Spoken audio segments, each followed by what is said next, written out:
ఒకసారి BRS party నాయకులు తెలంగాణ సంస్కృతిని తెలంగాణ బతుకమ్మని అవమానపరిచారు.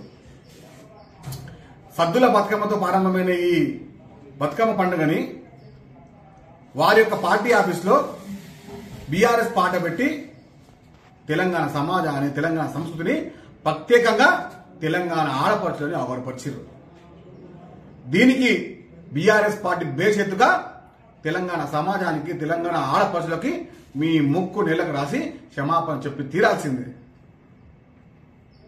మీ ఇంటి ఆడపడుచుని గౌరవించుకోలేని మీరు తెలంగాణ యొక్క ఆడపడుచులని గౌరవిస్తారని చెప్పి నమ్మడం కూడా అతిశయోక్తి. తెలంగాణ యొక్క సమాజాన్ని కావాలని రాజకీయ కోణంతో బతుకమ్మ పాటని అగౌరవపరిచే విధంగా బతుకమ్మ యొక్క పండుగని అగౌరవపరిచే విధంగా బీఆర్ఎస్ పార్టీ నాయకులు ఎవరైనా చేస్తే వారిని అరెస్ట్ చేయాలని చెప్పి నేను డిమాండ్ చేస్తా ఉన్నా. బాధ్యతగా ఇదొక దుర్మార్గంగా కేవలం తెలంగాణలో బతుకమ్మ పండుగ అంగరంగ వైభవంగా జరుగుతూ ఉంటే చూసి ఓర్వలేని ఈ బీఆర్ఎస్ నాయకులు కావాలని ఉద్దేశపూర్వకంగానే తెలంగాణ బతుకమ్మ పాటని కావాలని ఉద్దేశపూర్వకంగానే అవరపరుస్తా ఉన్నారు. ఇలాంటి దుర్మార్గులని క్షమించాల్సిన సమాజం. ధన్యవాదాలు.